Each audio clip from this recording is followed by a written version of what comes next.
Bonjour, dans cette vidéo, je vais essayer de répondre à la question qu'est-ce que c'est qu'une valeur défensive et comment on peut faire pour les sélectionner correctement. Alors, je commencerai par dire que si vous êtes vraiment sûr qu'un marché baissier va arriver et que vous souhaitez vous protéger, la meilleure défense consiste à vendre vos actions et à être liquide. Parce qu'en marché baissier, en pratique, même les valeurs les plus défensives vont baisser, moins que les autres, mais vont baisser quand même. Donc si on est dans une situation type 2007 où tous les indicateurs avancés de récession sont au rouge, là effectivement, il ne faut pas se poser de questions, il faut vendre. Si on est dans une situation comme la période actuelle, qui est celle qui nous intéresse, c'est plus délicat. On a une situation graphique des indices qui s'est bien dégradée, qui est inquiétante pour les trimestres qui viennent, mais en même temps, sur le plan macroéconomique, on a peu de signaux d'alarme sur les indicateurs avancés de récession, on va dire pour les 2 ou 3 prochains trimestres, même si on a quand même de gros soucis avec la hausse des taux qui va pénaliser l'économie américaine et le reste du monde, et la réduction de l'effort de quantitative easing des banques centrales, notamment de la BCE en ce moment. Donc on a des signaux mixtes comme ça, avec graphique alarmant, mais pas encore de grosses inquiétudes sur les signaux d'alarme macroéconomiques. On est plus hésitant et on peut se dire, bon, on a quand même envie de rester un petit peu exposé sur le marché, tout en limitant fortement les risques qu'on prend, et les valeurs défensives ont à ce moment-là tout leur intérêt. Alors le raisonnement qu'on lit classiquement partout porte sur les secteurs. Il consiste à dire qu'il suffit d'acheter des valeurs qui appartiennent à des secteurs qui sont peu exposés à la conjoncture, par exemple des distributeurs d'eau, d'électricité, des valeurs pharmaceutiques, on a toujours besoin de médicaments, crise ou pas crise, des services aux collectivités, par exemple des sociétés de gestion des déchets, ou de l'agroalimentaire, puisque les gens vont toujours manger à peu près la même quantité de nourriture, qu'on soit en situation de crise ou non. Alors ce raisonnement, il est très partiellement vrai, mais vraiment, à mon avis, insuffisant et superficiel. On va le voir à travers quelques graphiques que je vais vous donner en exemple, de valeurs qui répondent parfaitement à ces critères classiques de valeurs défensives. Donc voilà par exemple ici le graphique de la société Orange, distributeur de télécom bien connu en France. On était aux alentours de 13,5 € au plus haut de 2007 et on est tombé à moins de 6 € ici en 2013, et au plus bas de 2009 on était à 8,7 €. Donc la valeur a effectivement baissé un petit peu moins que le CAC 40 de 2007 à 2009, mais ensuite elle a eu tendance au contraire à amplifier la baisse de l'indice et au final elle s'est révélée très peu défensive. On va voir maintenant Sanofi, un des leaders du secteur pharmaceutique en France. Sanofi était aux alentours de 45-46 € sur ses plus hauts de 2007 et a chuté aux environs de 27 € ici, donc en mars 2009. C'est mieux que le CAC, il n'y a pas de doute, puisque le CAC a perdu plus de 55%. Malgré tout, une baisse de 46 à 27 €, ça fait quand même pas mal. Donc là, cette valeur a rempli uniquement partiellement ses caractéristiques de valeur défensive, mais de façon clairement insuffisante. On passe maintenant au graphique de Danone, leader agroalimentaire en France. Donc 45 €, aux alentours de 45 € sur les plus hauts de 2007, début 2008 ici. On est tombé, vous le voyez, à 25 € au plus bas de 2009, donc une baisse supérieure à 40%, qui est malgré tout moins forte que la baisse du CAC, effectivement, mais ça n'est pas non plus une performance excellente. Si on regarde sur du plus long terme quand même, on voit que par la suite, Danone s'est quand même bien rattrapé, puisqu'on est aujourd'hui, on va le voir ici, à un niveau entre 60 et 70 €. On passe au service aux collectivités maintenant, un secteur là aussi défensif reconnu par les analystes. On était donc sur la valeur Engie ici aux alentours de 23 € en juin 2008. On est tombé aux alentours de 10 euros en 2013 et aux alentours d'une douzaine d'euros ici, au plus bas de 2009. EDF, donc maintenant, 48 euros fin 2007. On est passé à 15 euros seulement ici en mars 2009 et 9 euros en 2012. Donc là, c'est une valeur qui était censée être défensive et qui a fait beaucoup moins bien au final que le CAC 40 qui a baissé vraiment considérablement sur la période. Et Veolia Environnement, enfin, donc service aux collectivités très connu en France, 38 euros ici au plus haut de 2007. On passe à moins de 10 euros en 2009, donc cours divisé quasiment par 4. Et ici, 5,80 euros en 2011. Vous voyez, de 38 à 6, ça représente une division du cours par un facteur de plus de 6.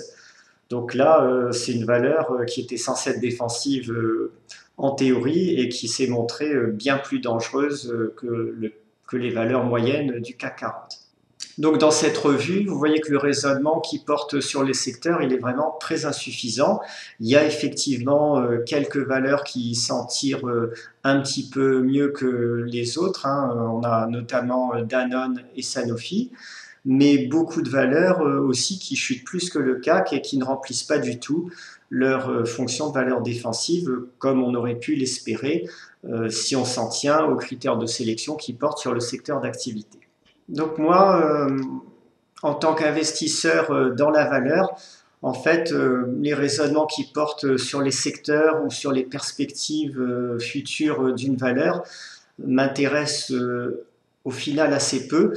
Ce qui compte le plus pour moi, c'est vraiment les caractéristiques individuelles du bilan de chaque valeur, de ses performances au présent, en ce moment, sans avoir à spéculer sur ce qu'elle pourrait faire de mieux dans le futur, et éventuellement aussi son parcours passé, la régularité qu'elle a montré dans le passé.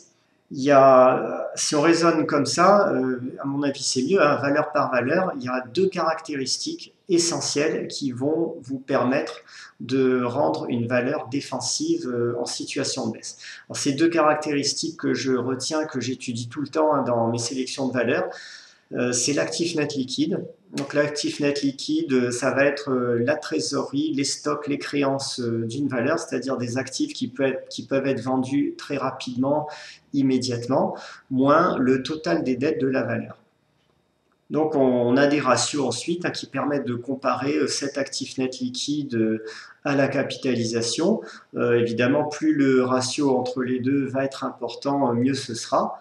Hein, et dans l'idéal, si on a un actif net liquide qui dépasse la capitalisation de la société, hein, j'ai quelques valeurs hein, comme cela en PE en ce moment, eh ben, on aura des valeurs qui devraient résister nettement mieux que les autres à la baisse, à condition que dans le même temps, bien sûr, elles soient bénéficiaires, qu'elles ne mangent pas leur actif net liquide par une accumulation de déficit. Et pour cette question des bénéfices, une étude des résultats passés et présents de la valeur et de leur régularité va répondre très vite à cette question. Le cas le plus favorable et le plus extrême de valeurs protégées par l'actif net liquide sont les valeurs qui décotent sur leur trésorerie nette de dette. Et ces valeurs permettent, je dirais, d'avoir à la fois le beurre et l'argent du beurre, puisque la décote sur trésorerie nette va nous protéger complètement contre le risque de baisse, et en même temps permettre, si la valeur réalise un peu de croissance ou améliore ses bénéfices, ou tout simplement si les ratios de valorisation du marché rebondissent après une crise, et ben ce type de valeur va progresser très fortement et avec souvent des performances supérieures à la moyenne du marché, ce qui n'est pas le cas des valeurs défensives standards. De façon générale, hein, toutes les valeurs qui décotent comme ça sur actifs net liquides vont offrir un couple risque-bénéfice optimal avec un risque réduit, mais en même temps une exposition totale et même supérieure à celle du marché moyen à la reprise en sortie de crise. Ici, vous voyez le retour sur investissement des valeurs qui décotent sur trésorerie nette avec une moyenne affichée ici à 50% par an. Donc c'est quand même considérable, hein. C'est une étude qui porte sur plusieurs décennies, sur de nombreux pays dans le monde. Donc il y a eu quand même 26 000 valeurs étudiées ici. C'est une étude qui peut être considérée comme fiable. Alors l'autre grande famille de valeurs défensives, les vraies caractéristiques de défense, ça vont être données par le dividende versé, c'est-à-dire que des valeurs qui versent vraiment un gros dividende, on va dire à plus de 7% par an, hein, quand même, il ne faut pas lésiner sur les seuils, et qui présentent par leurs caractéristiques d'activité une stabilité, une régularité de ce dividende avec un bilan sain, un endettement faible, parce que si la valeur est très endettée, elle risque de réduire son dividende pour rembourser ses dettes. Mais si le bilan est sain et son secteur d'activité, qui pour le coup là aura quand même une importance, n'est pas trop exposé à la conjoncture, à ce moment-là, on aura aussi une excellente valeur défensive, même si elle n'a pas énormément d'actifs nets liquides au regard de sa capitalisation. Un petit exemple ici, hein, en graphique, la société Eau de Royan, une minuscule société du marché libre. Bah, vous voyez, elle était au courant d'année 2007 aux alentours de 100 euros. Et puis en 2009, on est arrivé à 82, 83 euros. Donc on a baissé de 15-20%, là où le marché moyen baissait de quelque chose comme 55%, et beaucoup de small cap perdaient les 2 tiers de leur valeur. Donc voilà un peu comment réduire votre risque d'exposition au marché aujourd'hui en sélectionnant des valeurs qui décotent sur leur actif net liquide ou bien des valeurs à fort rendement associées bien sûr à un bilan sain. Bon, j'ai 2 formations qui abordent ces sujets beaucoup plus en détail, qui sont la formation donc sur les valeurs de rendement, vous trouverez les liens en bas de vidéo, et la formation Deep Value Expert pour aller beaucoup plus loin sur les valeurs qui décotent sur actifs nets liquides. Mais même dans la formation pour débutants Conquérir la bourse, j'aborde aussi ces sujets de valeurs défensives, d'actifs nets liquides, parce que je pense qu'ils sont vraiment bien utiles dans le contexte actuel. Donc ne vous contentez jamais d'une analyse superficielle qui porte uniquement sur un secteur d'activité. Étudiez toujours, avant d'investir, en détail les caractéristiques et le bilan de chaque valeur que vous envisagez d'acheter le cas échéant.